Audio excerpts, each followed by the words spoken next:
Kita sudah bahas dalam sesi pertama bahwa Tuhan Yesus anak Allah, anak Bapa yang tunggal, sudah ada jauh sebelum dunia ini ada.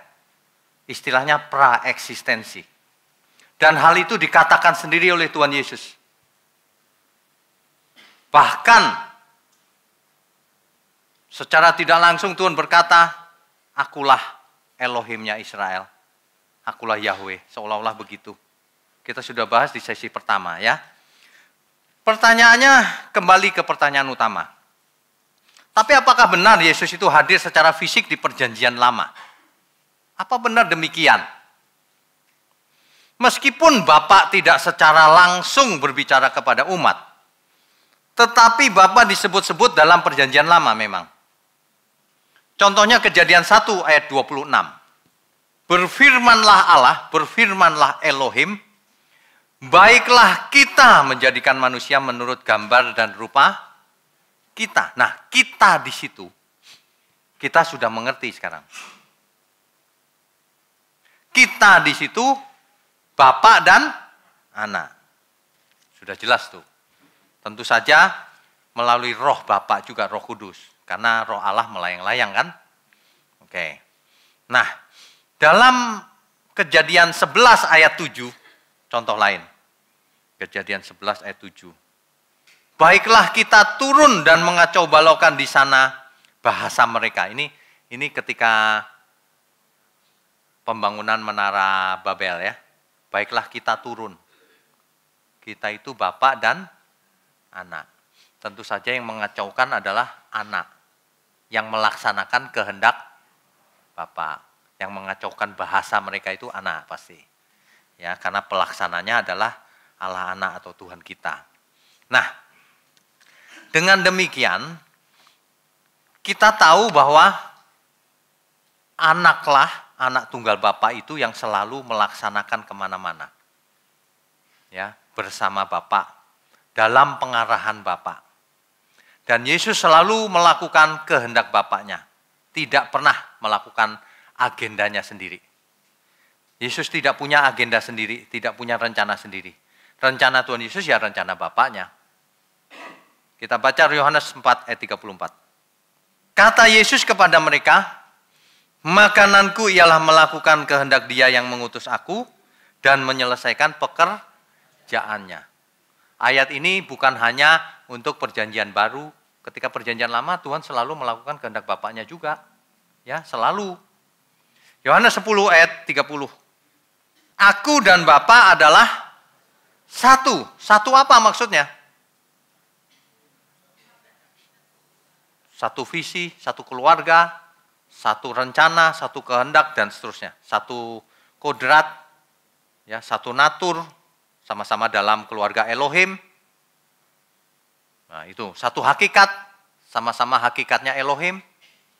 Meskipun Bapak, fungsinya Bapak, Anak ya Anak. Bapaknya Kristus ya Bapak di surga. Nggak bisa dirubah. Anak dan Bapak jelas tidak sama. Kalau enggak istilahnya bukan Bapak, bukan Anak. Gitu ya, jelas ya. Satu lagi Yohanes 1 ayat 18. Tidak seorang pun yang pernah melihat Allah. Allah di sini tentu konteksnya Bapa. Tetapi anak tunggal Allah, anak tunggal Bapa, yang ada di pangkuan Bapa, dialah yang menyatakannya. Tuhan Yesuslah yang menyatakan keberadaan Bapa. Tuhan Yesuslah yang menyatakan rencana Bapa. Tuhan Yesuslah yang melakukan semua detail penciptaan dan seterusnya. Ya, oke. Jadi Allah Bapa dan Tuhan Yesus Kristus adalah benar-benar sama. Nggak berubah. Kemarin, hari ini, sampai selama-lamanya. Ibrani 13 ayat 8. Yesus Kristus tetap sama, baik kemarin maupun hari ini dan sampai selama-lamanya. Ya, tidak berubah. Satu lagi Maleakhi 3 ayat 6. Bahwasanya aku. Siapa akunya? Tuhan, huruf besar semua, Yahweh. Tidak berubah. Dan kamu Bani Yakub tidak akan lenyap. Hebat ya. Tuhan kita itu nggak berubah. Perjanjian lama, perjanjian baru, bahkan sampai selama-lamanya. Jadi kalau ada orang yang berpikir, di perjanjian lama sepertinya Allahnya lain Pak dengan perjanjian baru. Tidak. Kok beda tindakannya? Ya iya dong. Sesuai dengan konteks atau kondisi yang dihadapi. Ketika kita masih kecil, gendong anak kita, gendong, masih baby, digendong, disayang-sayang kan? Cara sayang-sayang anaknya bagaimana? Digendong-gendong, diayun-ayun. Anak itu ngompol, bahkan pup. Lucu ya. Lucu.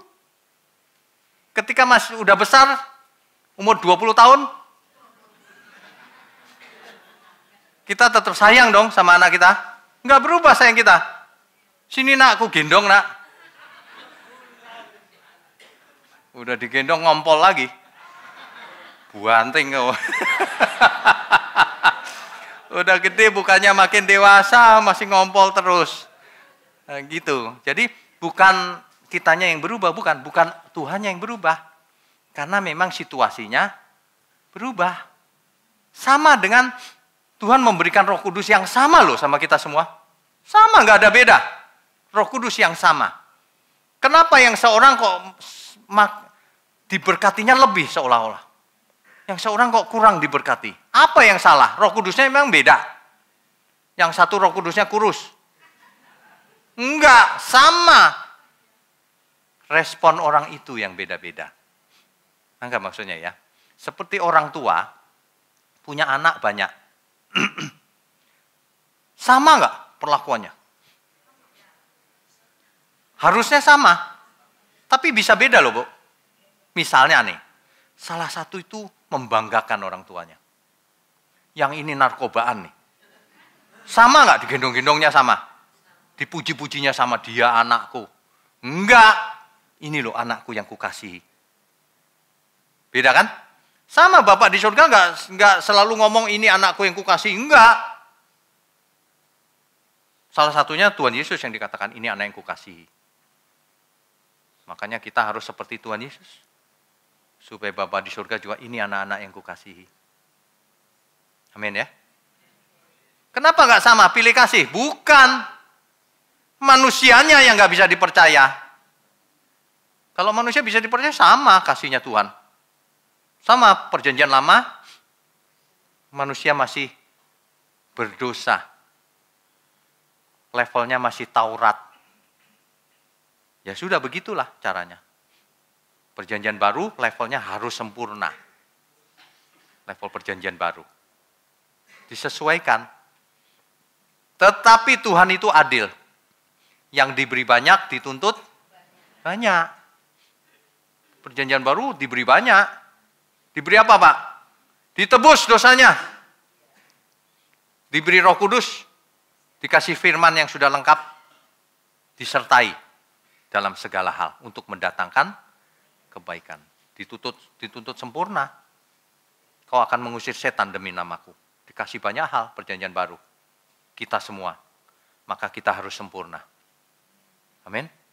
Saya mau nanya, kalau orang tua ngajar anaknya, begini nggak? Nggak bisa nak, kau juara 1 nggak bisa. Orang tua gila itu. Tuhan Yesus sendiri yang ngomong kau harus sempurna. Sebab Bapa sempurna. Harus, itu perintah Tuhan, jangan dirubah-rubah. Masalahnya adalah, apa sih yang dimaksud sempurna oleh Tuhan itu? Gitu loh maksudnya. Bukan sempurna itu kita bisa terbang kayak superhero. Bukan. Lihat konteksnya ayat itu. Ajaran Tuhan apa tentang kesempurnaan. Begitu maksudnya. Ya. Oke, kita lanjutkan, balik lagi. Nah, kalau kita belajar dengan teliti dari Alkitab, maka kita akan melihat bahwa Allah yang berinteraksi dengan manusia di perjanjian lama adalah pribadi yang kemudian inkarnasi menjadi Yesus Kristus. Pribadi yang sama. Cuma yang di perjanjian lama belum inkarnasi. Itu pasti pribadi yang sama. Nanti bukti-buktinya kita akan lihat. Ketika manusia jatuh dalam dosa, Tuhan Allah, Yahweh Elohim, berfirman bahwa keturunan Hawa akan meremukkan kepala si ular. Ini penting.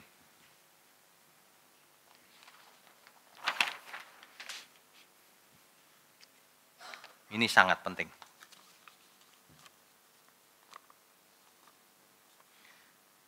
Kejadian 3 ayat 15. Bapak Ibu harus sudah mulai membiasakan diri berpikir cepat. Ayat ini gitu. Jangan dibiasakan cuma baca satu ayat terus merenung sendiri. Salah. Membaca harus minimal 1 perikop supaya konteksnya ditangkap, ya. Ya, oke. Kejadian 3 ayat 15. Keturunan perempuan ini akan menemukan kepala si ular. Yang dimaksud keturunanmu di situ dan keturunannya, keturunan perempuan itu siapa? Ya, yang dimaksud adalah Tuhan Yesus. Keturunan perempuan itu, Hawa maksudnya, ini adalah Kristus, Mesias. Kejadian 3 ayat 15. Begitu manusia jatuh dalam dosa, lalu Tuhan berfirman, Tuhan yang mana? Tuhan huruf besar Yahweh itu yang mana?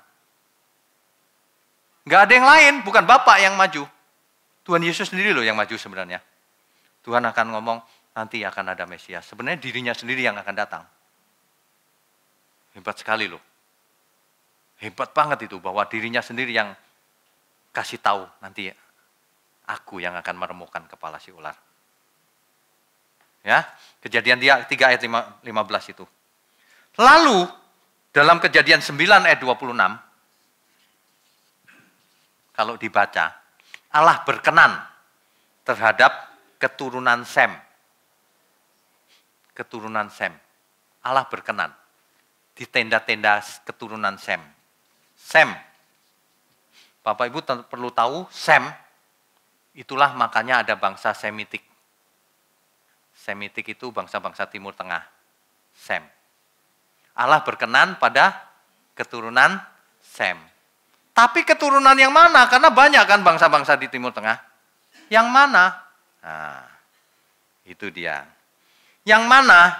Ini sebenarnya gampang menjawabnya. Jangan ngomong gini ya. Tuhan memilih bangsa Eropa, Pak. Enggak ada hubungan. Jepang kali, Pak. Enggak ada hubungan. Semitik. Semitik itu Timur Tengah. Ada Arab, ada Yahudi, ada apa. Nah, Tuhan lebih berkenan pada bangsa yang mana? Nah, ini pertanyaannya. Nggak boleh ngarang sendiri menurutku sih Pak ya. Bukan. Menurut Alkitab. Hal ini terjawab jelas sebenarnya. Ketika Abraham diutus keluar dari kota Ur. Ur Kasdim itu ada di Mesopotamia. Di zaman kuno namanya Mesopotamia. Di zaman sekarang namanya Irak. Abraham harus keluar dari Ur. Kemana? Ke Jepang? Ke Cina? Kemana? Ke Israel. Kanaan yang dijanjikan itu Israel. Ke Israel. Jadi jelas yang dimaksud bangsa Semitik, yang dimaksud Tuhan berkenan pada bangsa Israel. Jadi bukan bangsa Jepang, bangsa Cina atau bangsa Arab, bukan. Bangsa Israel yang dimaksud oleh ayat ini. Ya. Itu harus mengerti. Nah, hal ini diperkuat lagi, yang dimaksud adalah keturunan itu adalah Ishak. Kalau Alkitab menulisnya jelas namanya. Anak perjanjian itu Ishak. Bukan satunya.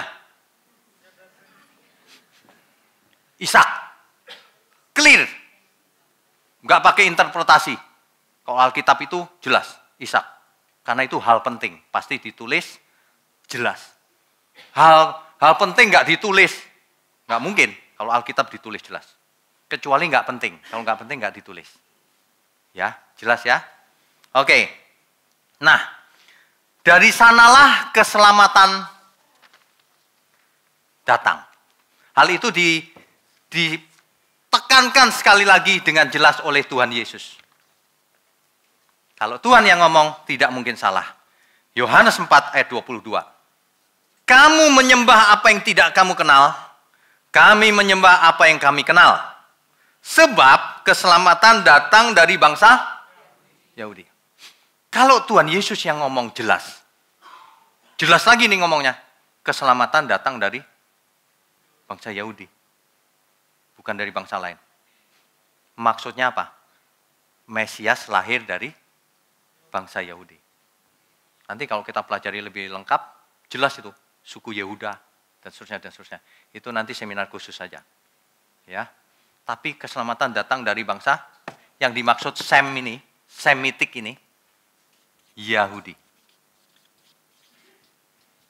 Israel. Semua nabi di Alkitab bangsa Yahudi. Yang dipakai Tuhan itu sebagai alat pengenalan akan Elohim yang benar itu orang Israel. Ya. Makanya sering disebut Allahnya Abraham, Ishak, dan Yakub. Elohimnya Abraham, Ishak, dan Yakub. Banyak orang tidak sadar ketika ngomong itu. Allahnya Abraham, Ishak, dan Yakub. Apa itu maksudnya? Mau kasih tahu keselamatan itu jalurnya itu. Abraham, Ishak, Yakub, Israel. Terusin aja. Itu keselamatan yang benar. Sampai akhirnya Tuhan Yesus yang berkata, akulah jalan, kebenaran, dan hidup. Clear. Garisnya clear sekali. Jadi kalau orang hari ini nggak mau bertobat, meleset kemana-mana, salahnya sendiri. Sebab Tuhan sudah berikan semuanya, penjelasannya juga jelas di Alkitab. Zaman sekarang YouTube juga banyak khotbah-khotbah, tinggal didengarkan, tinggal dibanding-bandingkan, di cross check sendiri di Alkitab, apakah benar atau salah. Ya, sederhana sebenarnya. Dengan demikian maka yang dimaksud dengan seorang nabi akan dibangkitkan bagimu. Di Ulangan 18 ayat 15, itu jelas maksudnya. Nubuatan nih. Ini sangat penting nih, banyak orang mengartikannya lain. Ulangan 18 ayat 15.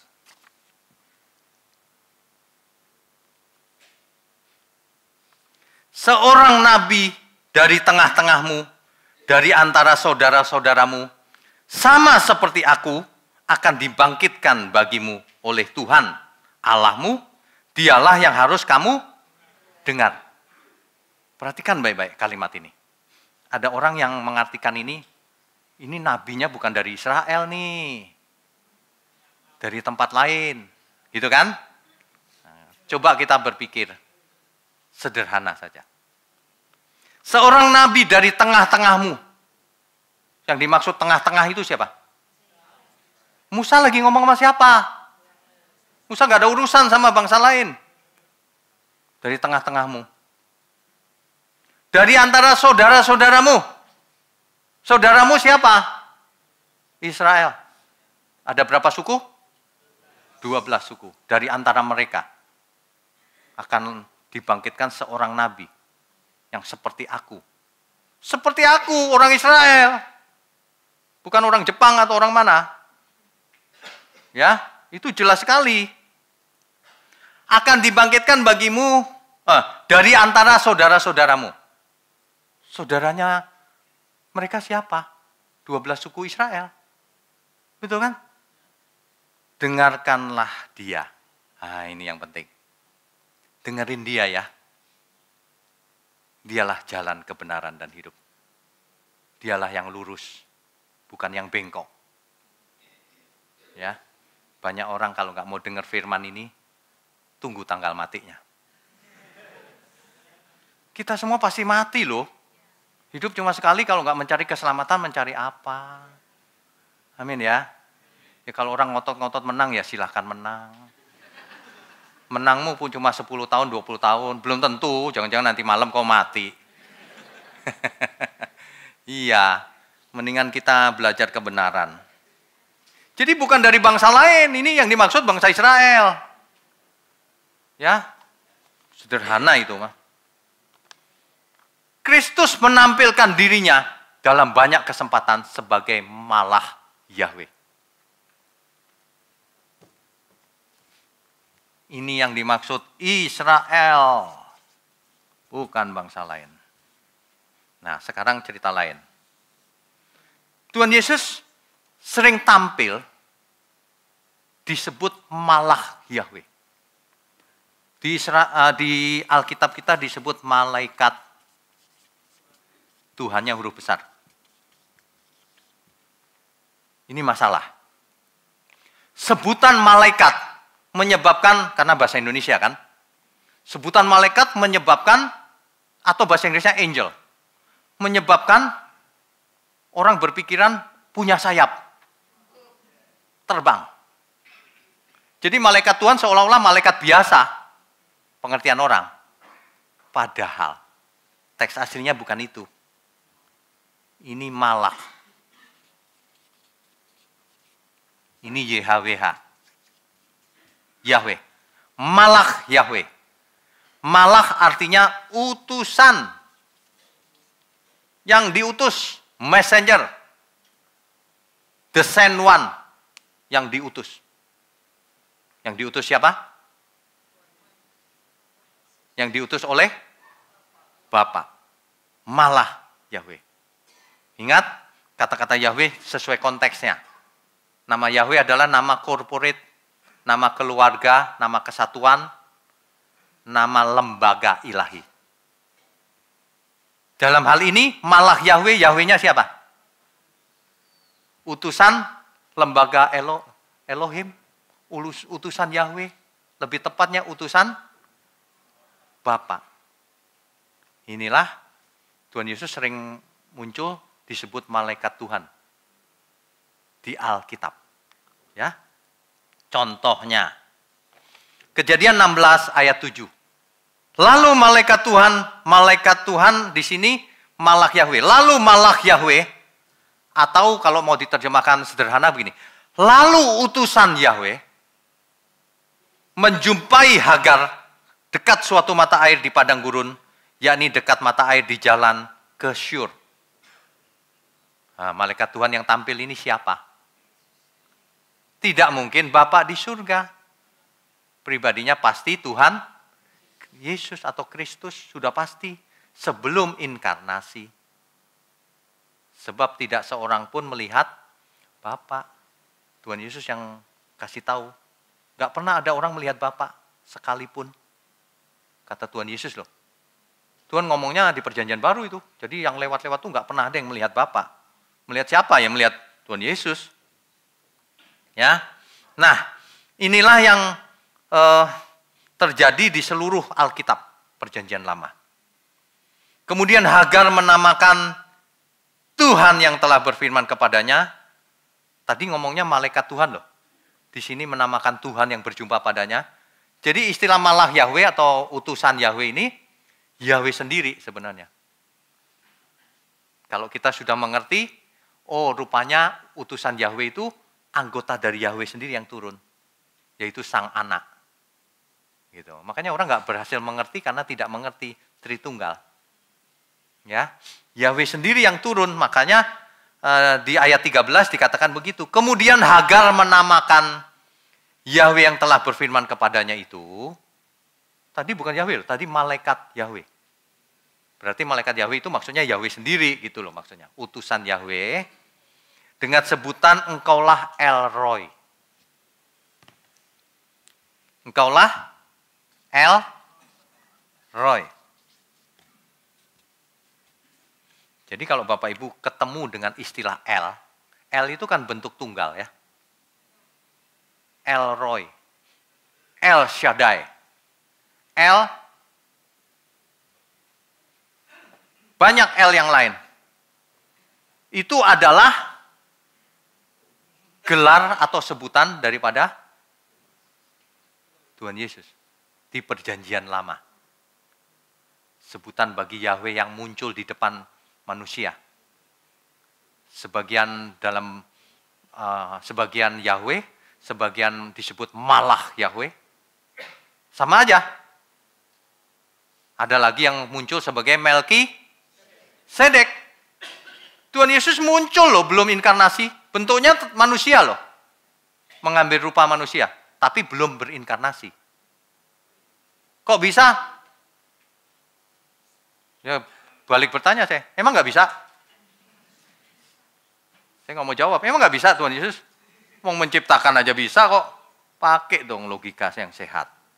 Ya, untuk mengerti Alkitab itu harus mengerti juga logika-logika sederhana. Sebab semua yang ada pada kita harus dipersembahkan untuk mengerti kehendak Tuhan. Amin. Termasuk logika kita. Jangan dipakai logika. Dipakai tapi jangan kemintar. Sok pintar sendiri. Dipakai untuk memuliakan Tuhan. Untuk mengerti kebenaran. Ya, kita lanjutkan. Jadi, penampilan malah Yahweh, malaikat-malaikat Tuhan yang banyak sekali di Alkitab, itu adalah Tuhan Yesus sebenarnya. Ya. Nah, di ayat 11, di ayat 11-nya, sorry, bukan di ayat 11. Contohnya gini, nanti di rumah dibaca yang lengkap. Kejadian 22, ayat 1 sampai 14. Nanti dibaca di rumah aja. Kejadian 22 ayat 1 sampai 14. Itu adalah kisah Abraham mempersembahkan Ishak di Gunung Moria.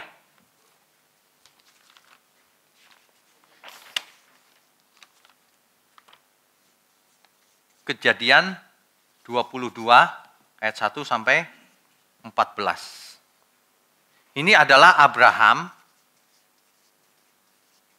mempersembahkan Ishak di Gunung Moria.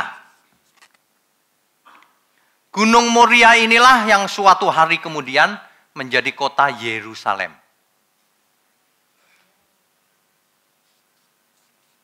Nangkap nggak? Jadi kalau Abraham mempersembahkan Ishak di Gunung Moria, itu di Yerusalem. Bukan di kota lain. Perhatikan baik-baik. Itu Yerusalem. Kok tahu Pak? Alkitab yang ngomong. Bukan saya. Coba ditampilkan. Kok bisa itu? 2 Tawarikh.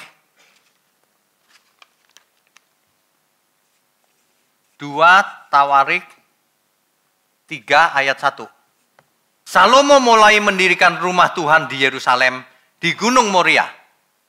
Rupanya rumah Tuhan atau Bait Allah itu yang di Yerusalem itu tempat lokasinya ada di Gunung Moria, di mana Ishak dipersembahkan di situ.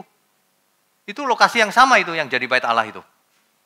Di mana Tuhan menampakkan diri kepada Daud ayahnya di tempat yang ditetapkan Daud, yakni di tempat pengirikan Oman orang Yebus itu. Jelaskan kalimat ini bahwa mendirikan rumah Tuhan di Yerusalem di Gunung Moria. Gunung Moria itu Yerusalem. Ya. Oke. Nah, di ayat 11-nya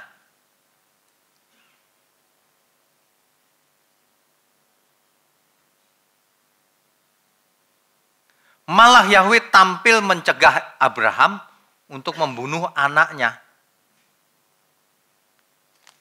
Ini kembali ke ayat Kejadian 22 ya. Kejadian pasal 22 ayat 11-nya. Tetapi berserulah malaikat Tuhan, yaitu malah Yahweh tadi, dari langit kepadanya. Siapa itu? Malah Yahweh Tuhan Yesus. Berseru dari langit Tuhan Yesus, Abraham, Abraham. Sautnya Abraham gini, ya Tuhan. Ya Adonai. Ya Tuhan. Nah, jangan bunuh anak itu. Dan seterusnya, ceritanya kita sudah tahu yang itu. Ya. Nah, makanya di ayat 18, oleh keturunanmu lah semua bangsa di bumi akan mendapat berkat karena engkau mendengarkan firman-Ku. Oleh keturunanmu Abraham, seluruh bumi akan mendapat berkat. Keturunanmu yang mana? Ishak. Karena juru selamat lahir dari Ishak. Dari bangsa Yahudi. Jadi keselamatan datang dari bangsa Yahudi. Jadi berkat yang dimaksud ke seluruh bangsa-bangsa itu adalah Kristus. Keselamatan. Bukan dompetnya diisi duit. Berkat Abraham, kata orang. Berkat Abraham kok duit? Berkat Abraham itu Kristus. Nggak bisa dinilai dengan uang. Ya, oke.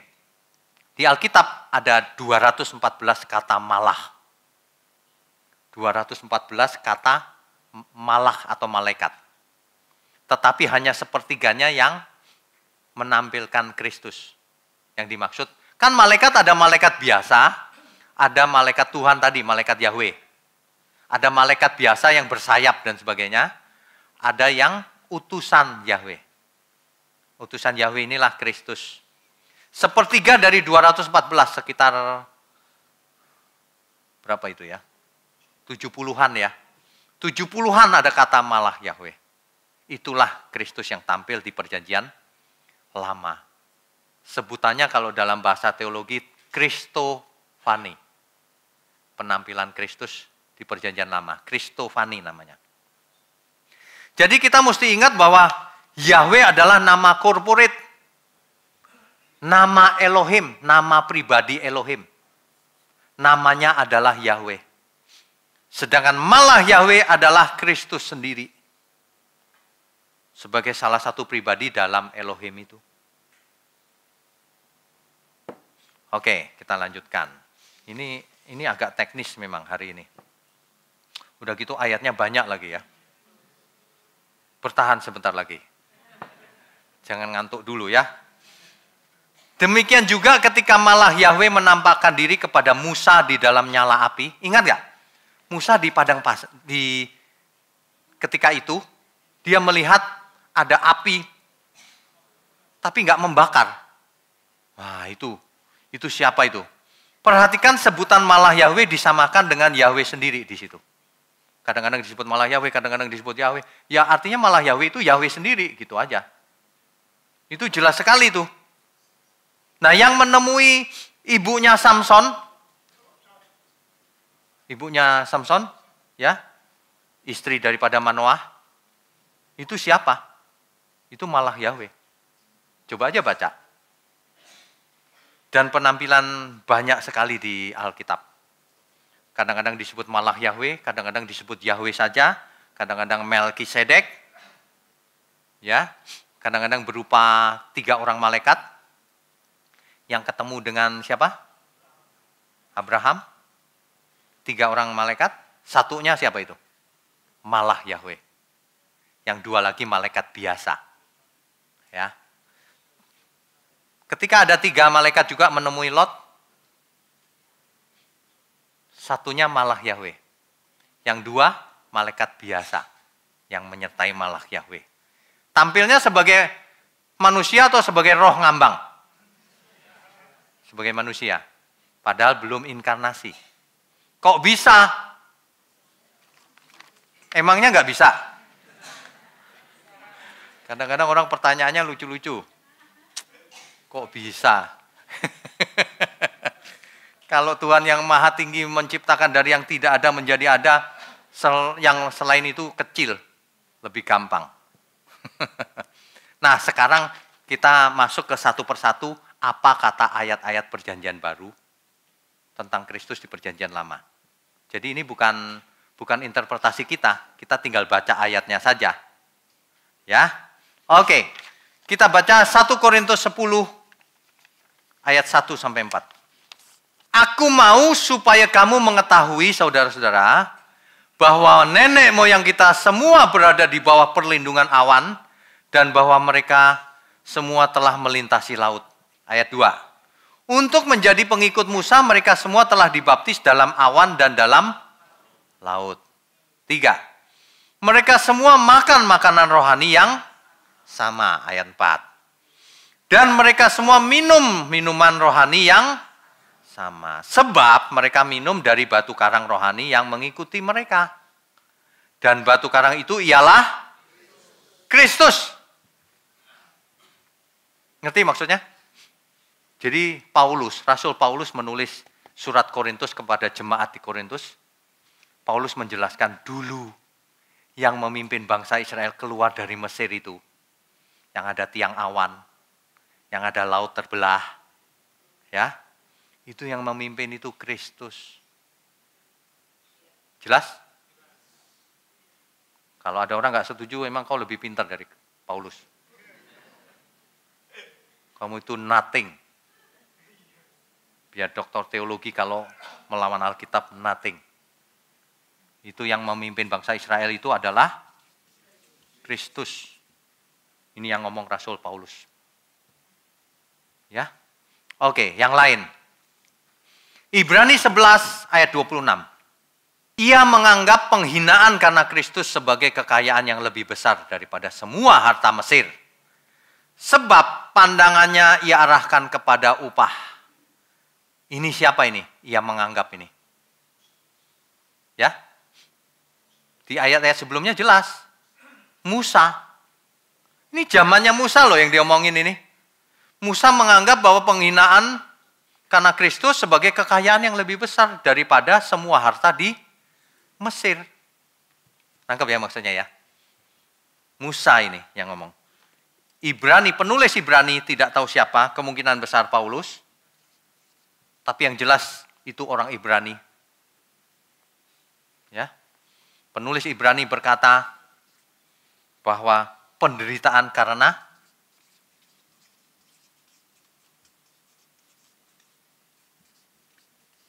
Kristus. Siapa yang merasakan penderitaan ini? Musa. Jadi cerita tentang perjanjian lama. Dulu ya Musa itu menderita.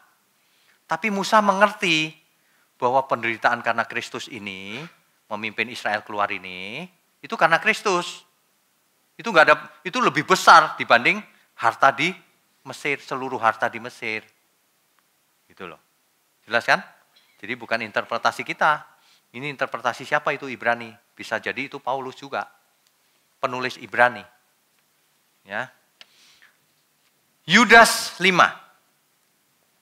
Bapak Ibu kalau dengar Yudas 5 itu, karena Yudas cuma satu pasal, itu artinya Yudas pasal 1 ayat 5. Yudas 5.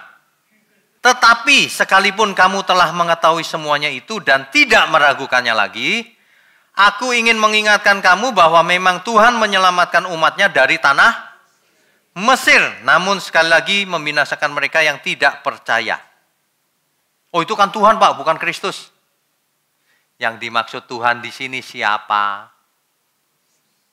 Baca ayat sebelumnya. Nanti di ayat sebelumnya itu jelas. Sebab ternyata ada orang tertentu yang telah masuk menyelusup di tengah-tengah kamu, yaitu orang-orang yang telah lama ditentukan untuk dihukum.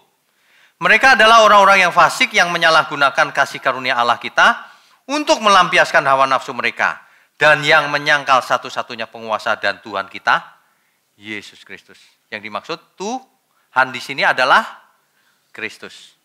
Makanya lanjutannya itu Kristus yang menyelamatkan kamu dari Mesir. Jelas ya? Ini ayat perjanjian baru loh, bukan kita ngarang-ngarang nih. Yudas 5. Oke. Coba kita baca lagi. Nah, sekarang begini aja. Tuhan Yesus sendiri yang ngomong. Nah kalau ini lebih kuat lagi. Tuhan Yesus sendiri yang ngomong bahwa kitab suci perjanjian lama itu memberitakan tentang dia. Tetapi banyak orang tidak mau datang kepadanya. Yohanes 5 ayat 39. Kamu menyelidiki kitab-kitab suci. Yang dimaksud kitab suci di sini Bapak Ibu perlu tahu. Di zaman itu belum ada perjanjian baru. Jadi yang dimaksud tentu perjanjian lama. Perjanjian lama ditulis dalam bahasa Ibrani. Hari itu sudah diterjemahkan dalam bahasa Yunani juga. Namanya Septuaginta. Waduh, lama-lama Bapak Ibu yang kuliah kalah nih. Pengkhotbah kalau ke sini repot dia. Kalau salah ngomong.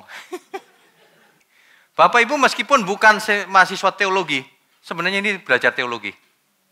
Iya, bahaya yang tidak mengerti. Pengkhotbah yang salah-salah gitu ya. Bapak Ibu dengar yang salah gitu ya. Amin saudara? Salah kok amin. Nggak belajar khotbah. Banyak loh orang nekat banget. Ayat sembarangan diartiin sembarangan gitu. Nekat itu. Belum pernah disentil malaikat. Semua muter dia langsung. Aduh, mengerikan loh. Kita aja ngeri, nggak berani loh salah. Kok seminar itu persiapan berapa hari? Bukan sehari, berapa hari, bukan berapa jam bahkan. Nggak berani salah, dicek sana sini bahasa aslinya, konteksnya. Menurut perjanjian lama, menurut perjanjian baru, menurut para rasul. Bahkan menurut Tuhan Yesus sendiri. Yohanes 5 ayat 39. Kamu menyelidiki kitab-kitab suci perjanjian lama. Sebab kamu menyangka bahwa olehnya kamu mempunyai hidup yang kekal. Tetapi walaupun kitab-kitab suci itu, walaupun perjanjian lama yang ada pada kita itu hari itu, memberi kesaksian tentang aku, ayat 40-nya, namun kamu tidak mau datang kepadaku untuk memperoleh hidup itu. Tuhan Yesus yang ngomong loh, perjanjian lama itu, kitab para nabi dan Taurat itu, tentang aku. Itu nulis aku. Tapi kamu nggak mau datang kepadaku. Aneh ya, manusia itu aneh memang. Dia belajar ya, yang dimaksud Kristus tapi nggak mau datang. Wah, aneh ya. Ibarat zaman sekarang orang sekolah teologi, tapi maunya sendiri. Bukan mau melakukan kehendak Tuhan, mau melakukan kehendaknya sendiri. Ngomong sembarangan, nulis sembarangan di internet. Waduh, mengerikan. Itu Yohanes 5 ayat 39 dan 40 ya. Sekarang kita baca Lukas. Lukas 24 ayat 27 dan 44. Lalu ia menjelaskan kepada mereka apa yang tertulis tentang dia dalam seluruh kitab suci. Seluruh. Ingat kitab suci hari itu perjanjian baru. Mulai dari kitab-kitab Musa dan segala kitab nabi-nabi. Kalau Bapak Ibu baca di Alkitab, kalau ada kata-kata kitab Musa dan kitab para nabi, maksudnya seluruh perjanjian lama. Itu tertulis tentang dia dalam seluruh kitab suci. Ayat 44. Ia berkata kepada mereka, inilah perkataanku yang telah kukatakan kepadamu ketika aku masih bersama-sama dengan kamu. Yakni bahwa harus digenapi semua yang ada tertulis tentang aku dalam kitab Taurat Musa dan kitab nabi-nabi dan kitab Mazmur. Sama persis. Harus digenapi semua itu. Itu aku itu. Gitu, ya. Itu aku. Waduh. Sebenarnya banyak loh yang bukti-buktinya banyak. Cuma orang itu aneh. Sudah lihat bukti nggak percaya, itu aneh. Nggak lihat bukti malah percaya. Dengar hoax malah percaya. Aneh. Kisah pasal 2 ayat 31 dan 32. Karena itu ia telah melihat ke depan dan telah berbicara tentang kebangkitan Mesias. Ketika ia mengatakan bahwa dia tidak ditinggalkan di dalam dunia orang mati. Dan bahwa dagingnya tidak mengalami kebinasaan. Ayat 32, Yesus inilah yang dibangkitkan Allah. Dan tentang hal itu kami semua adalah saksi. Siapa yang dimaksud? Kisah para Rasul pasal 2 ayat 31 sampai 32. Itu tentu saja yang dimaksud adalah Daud. Nanti dibaca ayat-ayat sebelumnya. Daud di zaman itu sudah melihat ke depan jauh. Nanti akan ada kebangkitan Mesias. Yaitu Kristus. Jelas Bapak Ibu? Amin ya. Jadi kalau soal bukti banyak. Ini bukan interpretasi kita, tapi interpretasi para rasul. Bahkan kata Tuhan Yesus sendiri. Jadi nggak bisa disalahkan pasti, karena ini bukan, kayaknya menurut saya enggak, ini menurut para rasul. Ya, nah kalau kita mengerti kebenaran seperti ini, Jangan sampai ini menjadikan kita ahli-ahli Taurat baru. Jangan sampai Tuhan berkata, kamu pinter ya Alkitab ya, tapi kamu nggak mau datang kepadaku. Datang itu bukan fisiknya yang datang ke gereja gitu, bukan. Udah pernah dikhotbahkan ya. Erhomai. Kamu tahu udah baca aku juru selamat. Kamu tahu aku mati buatmu. Kamu tahu aku berkata kamu harus sempurna. Sebab Bapak sempurna. Tahu sih, otaknya tahu. Tapi kamu nggak mau melakukannya. Erhomai itu datang secara fisik, betul, bergabung.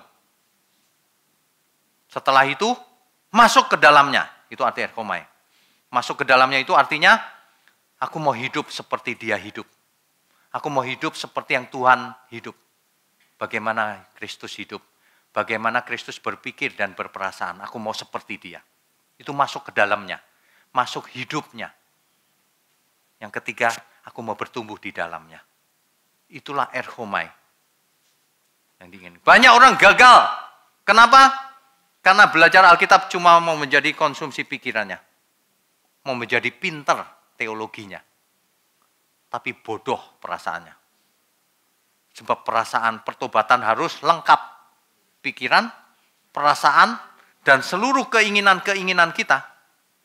Pikirannya pinter teologi, perasaannya benci sono, benci sini. Dengki, iri. Apa yang diomongin nyelekit, nyakitin. Apa yang ditulis di internet, nyerang sana, nyerang sini. Itu gampang kebaca loh. Kok nggak malu ya? Saya itu suka malu loh kalau nulis salah ya. Aku salah nulis tadi. Kok ini udah malu-maluin nggak malu? Saya bingung juga tuh. Nanti kita tunggu kalau pulang ketemu Tuhan. Saya bingung, dia nggak membayangkan ya nanti kalau kita pulang apakah Tuhan berkenan apa enggak dalam diri kita. Kita itu udah deh, nggak usah punya kepentingan apa-apa deh. Udah Bapak Ibu juga lupakan siapa yang ngomong, siapa yang ingat firman-Nya aja deh. Iya dong, iya nggak Bu? Iya. Nanti kalau kita pulang, kita lihat siapa yang berani pulang. Kalau orang benar ya, dari sekarang ini, saya sering ngomong, sudah tercium baunya, aroma surgawi. Iya loh, kalau kita baca sesuatu tulisan di internet atau khotbah, kita berasa loh spiritnya, rohnya kebaca. Sikap hati orang yang menulis atau ngomong itu kebaca. Orang ini sombong. Orang ini lagi kepahitan. Orang ini gagal hidup nih. Iri hati. Orang ini songong nih. Dan sebagainya. Kebaca. Makanya kita mesti hati-hati.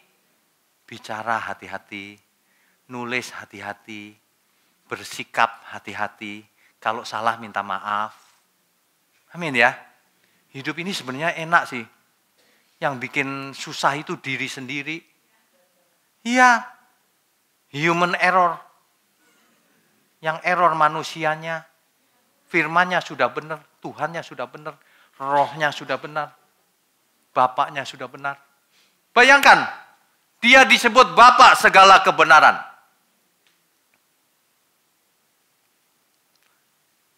God of truth.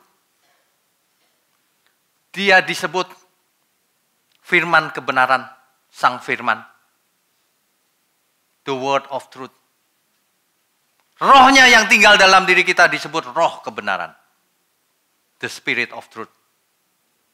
Kita semua harus mewarisi the truth. Makanya kita harus disebut children of truth. Anak-anak kebenaran. Anak-anak Allah, anak-anak Elohim itu. Anak-anak kebenaran. Amin. Kita beri kemuliaan Tuhan.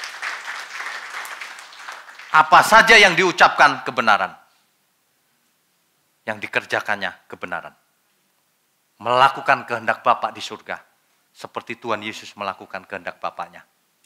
Kristen itu seperti Kristus. Bukan seperti yang lain. Jangan cuma belajar tok. Oh iya Pak, saya percaya sekarang Kristus itu berkarya di perjanjian lama. Bahkan hadir secara fisik. Bertemu Abraham, bertemu Lot, dan sebagainya. Iya Pak, saya percaya. Lalu apa dampaknya? Dampaknya yang penting, Perhatikan bagaimana Kristus begitu taat sama Bapaknya. Dia tidak pernah sekalipun punya pikiran yang lain. Dia hanya punya pikiran Bapaknya. Dia tidak punya proyek yang lain. Dia hanya punya proyek satu-satunya proyek Bapaknya. Makanya Tuhan berkata, aku dan Bapak satu. Gak ada yang lain. Kita juga harus begitu. Aku dan Tuhan Yesus dan Bapak satu. Satu proyek. Iya kan? Satu proyek, jangan punya proyek sendiri. Sesungguhnya kalau kita bertobat ya, itu harus seperti Kristus yang taat kapanpun sampai kapanpun. Di perjanjian lama sudah terbukti Tuhan Yesus. Di perjanjian baru diuji sekali lagi, tapi dikosongkan. Kok di perjanjian lama kan belum dikosongkan. Di perjanjian baru dikosongkan jadi manusia. Waduh, di perjanjian lama nggak bisa mati, masih Allah kan. Di perjanjian baru dikosongkan menjadi manusia biasa, tapi rohnya roh Allah, roh Yesus. Terbukti lagi, taat sampai mati. Sekarang giliran kita. Mau ikut, harus taat sampai mati. Mau ikut Tuhan, harus seperti Dia hidup. Mau ikut Tuhan, harus berpikir dan berperasaan seperti Dia berpikir dan berperasaan. Mau ikut Tuhan, jangan punya proyek yang lain. Satu proyek kita, melakukan kehendak Tuhan dalam setiap hidup kita. Bagaimana itu Pak? Saya seorang guru. Gumuli sama Tuhan. Kalau aku guru bagaimana? Guru dalam kebenaran itu bagaimana? Pasti mendidiknya luar biasa. Aku orang tua biasa Pak. Orang tua biasa bisa melahirkan anak-anak yang hebat. Iya dong. Memangnya orang tua kita hebat-hebat dulu. Orang biasa, tapi hebat dalam mendidik anak. Melahirkan anak-anak yang hebat. Sama, kita juga begitu. Kita harus jadi alat di tangan Tuhan. Amin. Jangan cuma ikut Tuhan enak, diberkati. Capek deh. Itu kayak anak kecil digendong, udah gede minta gendong lagi. Udah gede itu dibanting. Banting, bangun lagi. Harus jadi hebat. Betul? Loh, kalau orang mau jadi jenderal, sekolahnya emang gampang. Coba diperiksa sekolah militer kayak apa? Sama, jadi anak-anak Allah gampang emang. Percaya Pak, dalam nama Yesus di mulut. Kok gampang bener?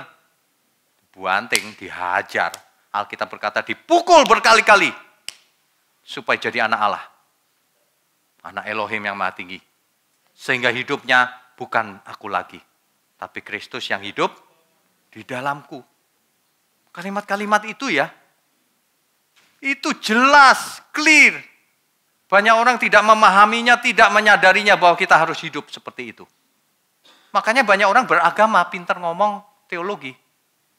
Tapi ketika nulis di medsos, udah ketahuan, ya cuma cari salah toh. Seneng lagi kalau orang lain salah. Kalau perasaan Tuhan, kalau ada orang lain salah, kita sedih. Amin. Dia salah, ya udah nggak apa-apa. Gue ampuni. Jangan buat salah lagi. Itu perasaan Tuhan.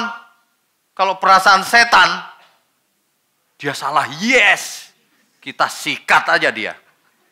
Itu ahli-ahli Farisi itu. Ahli Taurat. Tunggu tanggal matinya. Kita semua pasti mati soalnya. Mempertanggungjawabkan apa yang kita bicarakan, apa yang kita tulis, apa yang kita hidupi. Nggak takut ya? Makanya ya, kalau orang benar itu justru bebas, kebalik. Orang yang iri hati itu justru terikat ya, nggak enak hidupnya. Orang yang berdosa itu nggak enak hidupnya. Kita lihat Kristus saja, yang taat sampai mati di perjanjian lama, di perjanjian baru, nanti di surga juga taat 100% terhadap Bapaknya di surga. Dan kita tinggal ngikut seperti Dia hidup. Iya kan? Sebentar lagi kita pulang loh. Iyalah, berapa puluh tahun lagi? Nggak ada yang yakin kan? Jangan-jangan nggak sampai 10 tahun. Iya. Iya benar. Saya kalau malam ya, semalam saya gini. Semalam saya persiapan ini sampai jam berapa ya, saya lupa. 12 lewat pokoknya. Padahal udah berhari-hari. Saya liatin lagi, Tuhan ada yang salah nggak ya Tuhan? Udah lewat gitu kan, saya ngantuk juga nih. Masuk ke kamar, saya lihat anak-anak saya tidur. Aduh Tuhan, suatu hari aku nggak ketemu lagi. Kan kita pulang duluan kan. Aduh Tuhan, sedih juga ya kalau berpisah ya. Meskipun perpisahan itu sementara, tapi tetap ada sedihnya.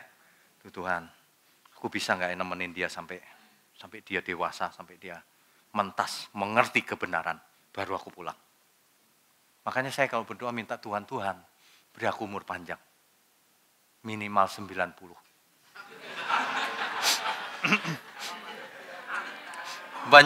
Banyak orang ketawa loh. Iya toh, saya serius pada.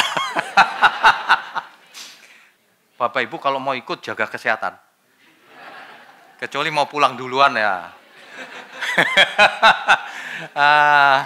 Saya lihatin anak saya masih kecil, aduh Tuhan. Aduh, tapi nggak apa-apa deh. Apapun yang terjadi kita ketemu lagi di surga. Amin ya. Itu pengharapan yang nggak bisa dibeli dengan uang loh. Lucu gitu ya, aduh. Kecil lucu. Jangan sampai gede nggak lucu. Banyak orang kecilnya imut-imut. Gedenya amit-amit. Kita mau hidup benar. Amin. Nanti kalau kita pulang jadi kita senang banget. Saat ku pulang menghadap Bapa, hanya Engkau yang ku miliki. Kerinduan hatiku, kehausan jiwaku, dapat ku memandang wajah-Mu. Mestinya begitu.